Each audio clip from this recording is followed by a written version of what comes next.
आप सभी लंबे समय से वेट कर रहे हैं कि बिहार में जो भी सरकारी पेंशन मिलता है जैसे कि विधवा पेंशन, विकलांग पेंशन या फिर वृद्धा पेंशन, उसका जो ई लाभार्थी ई केवाईसी है कब शुरू होगा। तो फाइनली यहाँ पे शुरू हो चुका है, लिंक भी यहाँ पे एक्टिव हो चुका है। जैसे कि यहाँ पे देखेंगे ई लाभार्थी सोशल सिक्योरिटी पेंशन के लिए जो ई केवाईसी होने वाले हैं उसका यहाँ पे लिंक एक्टिव कर दिया गया है। ठीक है, इस वीडियो में बताएंगे स्टेप बाय स्टेप कैसे जो है केवाईसी करना है, मतलब कि जीवन प्रमाणीकरण करना है। और आपको बता दें कि बहुत सारे लोग गलती करेंगे, जो गलती आपको नहीं करना है, क्योंकि मान लीजिए आपने साइबर कैफ़े का दुकान किया हुआ है, इंटरनेट का दुकान किया हुआ है और कहीं ना कहीं आपके दुकान पे अगर कोई पेंशनर आता है उसका जो है सही से केवाईसी करेंगे तो आगे चल के किसी प्रकार की समस्या नहीं होगी और आपको जो है काम भी बहुत ज़्यादा मिलेगा। ठीक है, तो इस वीडियो में जो है पूरी प्रक्रिया बताएंगे, लिंक कहाँ पे मिलेगा, कैसे जो है इनका बायोमेट्रिक ऑथेंटिकेशन करना है, किस तरह से केवाईसी कंप्लीट करनी है और कैसे हो रहा है। ठीक है, वीडियो में आगे बढ़ने से पहले रिक्वेस्ट रहेगा कि वीडियो को लाइक करिए, शेयर करिए। देखिए, सबसे पहले ई वाला पोर्टल यहाँ पे लॉन्च किया गया है जो कि e-labarthi.bihar.ub.in का ऑफिशियल पोर्टल है, मतलब कोई फेक लिंक नहीं है, ध्यान रखिएगा। ठीक है, अब यहाँ पे देखेंगे सारे पेंशन का जो ई केवाईसी है वो कर सकते हैं, क्योंकि यहाँ पे खुद ही बताया गया है कि आप जो है कौन कौन से पेंशन का केवाईसी कर सकते हैं। बिहार में जितने भी प्रकार के 1100 रुपये पेंशन मिलते हैं उन सभी का जो है केवाईसी यहाँ से कर सकते हैं। ठीक है, इसके लिए करना क्या है कि सबसे पहले जो है शिक्षाबिंदु.com आपको सर्च करना है। ठीक है, यहाँ पे लिखिएगा शिक्षाबिंदु.com, तो आपके सामने जो है ई वाला वेबसाइट देखने को मिलेगा। सर्च करके आपको आना है, लिंक हम नहीं देंगे, शिक्षाबिंदु.com आपको सर्च करके ही आना है। ठीक है, यहाँ पे न्यू अपडेट में आपको देखने को मिलेगा ई लाभार्थी ई केवाईसी ऑनलाइन 2025। ठीक है, इस पर आपको क्लिक करना है क्योंकि लिंक इसी में आपको देखने को मिलेगा। अब नीचे आएंगे तो यहाँ पे सारे जानकारी दी गई है, कौन कौन से डॉक्यूमेंट आपके पास होनी चाहिए, किस तरह से केवाईसी करनी है, पूरी प्रक्रिया को पढ़ सकते हैं। अब यहाँ पे देखेंगे तो दो जो है लिंक यहाँ पे एक्टिव हुआ है, लिंक 2 और लिंक 3। तो आपको क्या करना है, किसी एक लिंक पे क्लिक कर देना है। जैसे मान लीजिए हम 3 पे क्लिक कर देते हैं, या फिर आप चाहें तो 2 पर भी क्लिक कर सकते हैं, दोनों सेम लिंक है, कोई प्रॉब्लम नहीं है। ठीक है, अब यहाँ पे देखिए प्रॉब्लम क्या है ना कि बहुत सारे लोग ये समझ रहे हैं कि हम खुद से केवाईसी कर सकते हैं अपने घर में, तो नहीं होगा, क्योंकि इसके लिए आपके पास जो डिजिटल सेवा कनेक्ट होता है, यानी कि जो आपका सीएससी सेंटर होता है, उसका लॉगिन आईडी पासवर्ड होनी चाहिए। अगर आपने दुकान किया हुआ है तो आपके पास सीएससी आईडी है तो लॉगिन करके आप यहाँ पे इसका फॉर्म भर सकते हैं, नहीं तो ऑपरेटर आईडी भी किसी से बनवा कर लेकर इसका जो केवाईसी है वो कर सकते हैं। तो सीएससी होना मैंडेटरी है। दूसरा प्रक्रिया वो है कि आप अपने ब्लॉक के माध्यम से भी करवा सकते हैं, फिजिकल सत्यापन के थ्रू या फिर बायोमेट्रिक सत्यापन के थ्रू। तो आपके पास दो ऑप्शन है। तो अगर आपके आसपास में कोई इंटरनेट का दुकान किया हुआ है वहाँ पे जाकर अपना जो केवाईसी है वो कर सकते हैं। अगर आप इंटरनेट का दुकान किए हुए हैं तो आपके पास सीएससी होनी चाहिए लोगों का केवाईसी करने के लिए। ठीक है, इस बातों को विशेष रूप से ध्यान रखिएगा। ठीक है, अब यहाँ पे देखिए आपको कहेगा कि अपना जो भी सीएससी लॉगिन आईडी है ना उससे यहाँ पे लॉगिन करिए, क्योंकि लॉगिन करके ही आप यहाँ पे जो पेंशनर आएंगे उनका आप केवाईसी कर सकते हैं। ठीक है, तो अगर मान लीजिए आप एक पेंशनर हैं, इस वीडियो को देख रहे हैं, चाह रहे हैं कि हम खुद से कर लें, तो खुद से नहीं होगा, आपको जनसेवा केंद्र पे जाना है, नहीं तो आपको ब्लॉक में जाने हैं। ठीक है, तो बेहतर रहेगा जनसेवा केंद्र पे चले जाइएगा, आपके आसपास में बहुत सारे ऐसे जनसेवा केंद्र होंगे, सीएससी सेंटर होंगे, वहाँ पे जा सकते हैं। ठीक है, अब यहाँ पे हम बात करते हैं कि सीएससी से लॉगिन करके कैसे जो है इनका केवाईसी करना है। तो यहाँ पे ई लाभार्थी सीएससी लॉगिन का जो है बटन आपको देखने को मिलेगा, इस पर क्लिक करिएगा। तो यहाँ पे देखिए डिजिटल सेवा कनेक्ट, यानी कि जो सीएससी है ना उससे यहाँ पे लॉगिन करना पड़ेगा।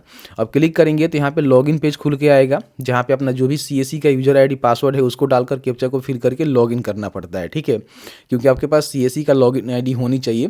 मैंने पहले भी आपको बताया था कि सीएससी से ही माध्यम से कराए जाएंगे, पब्लिक डोमेन पे नहीं आएगा। ठीक है, चलिए मैं सीएससी से लॉगिन कर लेता हूँ, बताता हूँ कैसे आपको यहाँ पे अपना जो केवाईसी है उसको कंप्लीट करना। जैसे ही साइन इन करेंगे तो आपके सामने जो है कुछ इस तरह से इंटरफेस आपको देखने को मिलेगा।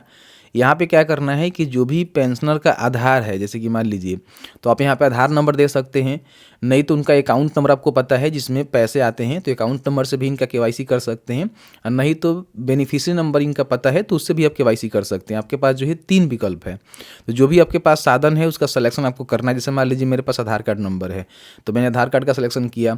अगर आपके पास अकाउंट नंबर है तो आप अकाउंट नंबर का भी सिलेक्शन कर सकते हैं, और उस नंबर को यहाँ पे आपको डालना होगा, जो नंबर आप सेलेक्ट करेंगे उसको ही यहाँ पे डालना है। ठीक है, और उसके बाद यहाँ पे सर्च के बटन पे क्लिक करना।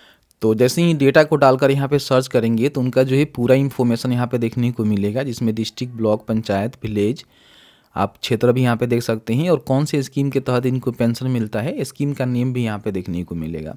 बाकी यहाँ पे बेनिफिशियरी नंबर, बेनिफिशियरी का जो नेम है उनके फादर या फिर हस्बैंड का नेम है, आधार नंबर, यहाँ से क्लिक करके फुल भी व्यू कर सकते हैं आधार नंबर को, डेट ऑफ बर्थ और जेंडर यहाँ पे देखने को मिलेगा। अब इसमें जो है किसी प्रकार की आप पहले जैसे करेक्शन नहीं कर सकते हैं, खुद से कुछ नहीं डालना है क्योंकि ये डिसेबल ही रहता है, ठीक है। यहाँ पे पूछ रहा है कि क्या ऊपर जो आपकी जानकारी दी गई है वो सही है, तो आपको यस करना है, नहीं है तो यहाँ पे नो करेंगे।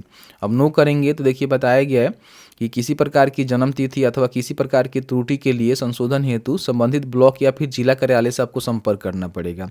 तो यहाँ पे किसी प्रकार की कोई भी मिसमैच डेटा है, कोई भी आपको चीज़ गलती है, तो यहाँ पे आपको सीधे ब्लॉक में या फिर अपना जिला मुख्यालय से ही संपर्क आपको करना पड़ेगा आरटीपीएस काउंटर से, ठीक है। आपका सही है तो यहाँ पे यस करेंगे। तो यहाँ पे अब आपको जो है एग्री करना है कि मैं आधार धारक अपनी सहमति प्रदान करता हूँ कि मेरे आधार नंबर का उपयोग यूआईडीआई द्वारा बायोमेट्रिक के लिए किया जाए, ठीक है। यहाँ पे बायोमेट्रिक सत्यापन आपको करना पड़ता है, तो यहाँ पे आपको टिक करना है और यहाँ पे देखेंगे प्रोसीड विथ बायोमेट्रिक ऑथेंटिकेशन का जो है बटन आपको देखने को मिलेगा, इस पर आपको क्लिक करना है और यहाँ पे ओके के बटन पे क्लिक करना है। अब जैसे ही ओके के बटन पर क्लिक करेंगे तो यहाँ पे आप देखेंगे जो भी बेनिफिशियरी का नेम है जो कि सेक्शन ऑर्डर में है पेंशनर का, यहाँ पे date of birth, Aadhaar number, mobile number आपको देखने को मिल जाएगा, जिसको मैंने सिक्योरिटी पर्पज़ को लेकर ब्लर किया हुआ है। अब यहाँ पे देखिए आपके पास जो है बायोमेट्रिक सत्यापन करने के लिए कोई ना कोई डिवाइस होनी चाहिए। हो सकता है कि आपके पास मंत्रा हो सकता है कि आपके पास मार्फो हो।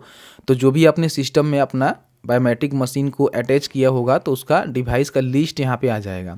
अगर शो नहीं करता है तो रिफ्रेश करिएगा तो यहाँ पे शो कर देगा। जैसे मान लीजिए मार्फो है तो यहाँ पे मार्फो शो कर देगा, जिसको आपको टिक करना होगा, तभी आपका जो है बायोमेट्रिक ऑथेंटिकेशन यहाँ पे होने वाले हैं। अब देखिए मैं जहाँ पे काम कर रहा हूँ ना, फिलहाल मेरा बायोमेट्रिक ऑथेंटिकेशन मैं नहीं कर पा रहा हूँ क्योंकि मेरे पास कोई ऐसा व्यक्ति भी नहीं है और साथ ही साथ यहाँ पे मेरे पास बायोमेट्रिक मशीन भी नहीं है, फिलहाल है तो रिचार्ज भी नहीं है। वो मतलब हम लोग का काम तो लगता नहीं है, वीडियो बनाने वाला आदमी कोई तो सर्विस देते नहीं है किसी को, किसी प्रकार की मेरी दुकान तो नहीं है, ठीक है। तो यहाँ पे अगर मैं बायोमेट्रिक मशीन लगाता तो यहाँ पे इस शो करता है, ठीक है। तो शो करने के बाद उसका सिलेक्शन करते और सिलेक्शन करने के बाद यहाँ पे क्या है ना कि कैप्चर बायोमेट्रिक डाटा के बटन पर क्लिक करके जो भी पेंशन आपके पास आए हैं, जिनका पेंशन का केवाईसी कर रहे हैं, उनका जो है बायोमेट्रिक आपको देना है और उसके बाद यहाँ पे क्या करना है कि आपको जो है ऑथेंटिकेट कर लेना है, ठीक है। अब जैसे ही ऑथेंटिकेट करेंगे तो आपका जो है सारा यहाँ पे प्रोसीजर कंप्लीट होगा। हो सकता है कि ₹5 का पेमेंट आपको करना पड़ जाए सीएससी वॉलेट के माध्यम से। अब इसको लेकर मैं कंफर्म इसलिए नहीं बोल रहा हूँ क्योंकि मैं इससे आगे कुछ नहीं बता सकता आपको, ठीक है। यहाँ तक मैं आपको बता सकता हूँ। तो इसके आगे बस यही है, बायोमेट्रिक को कैप्चर करना है। जो भी पेंशनर है उनका हो सकता है कि 5 से 10 रुपये का आपको पेमेंट करना हो और उनका जो भी जीवन प्रमाणीकरण है ना वो यहाँ पे सत्यापित हो जाता है, कंप्लीट हो जाता है, ठीक है।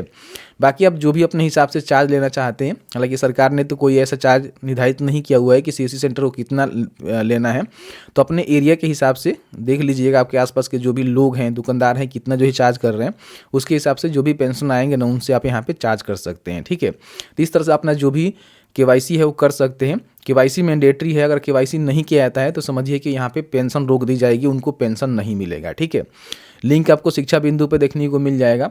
बहुत सारे लोग ऐसे हैं जो कि umeshtalk.in को भूल गए हैं। देखिए umeshtalk.in ऐसा वेबसाइट है जहाँ पे सारे इन्फॉर्मेशन सरकारी स्कीम से रिलेटेड आपको देखने को मिलता है। तो यहाँ भी आपको ई लाभार्थी का जो केवाईसी का लिंक है ना देखने को मिल जाएगा। तो एक बार गूगल में सर्च करिएगा umeshtalk.in, इस वेबसाइट को भी फॉलो करिए क्योंकि यहाँ पे सारे अपडेट यहाँ पे आ रहे हैं, ठीक है। उम्मीद है वीडियो अच्छा लगा है तो वीडियो को लाइक कर दीजिएगा। आपके मन में किसी प्रकार की कोई भी सवाल होगा इस वीडियो से रिलेटेड हमें जरूर बताइएगा। जहाँ तक हमारी नॉलेज होगी हम आपके साथ साझा करने की पूरी कोशिश करेंगे।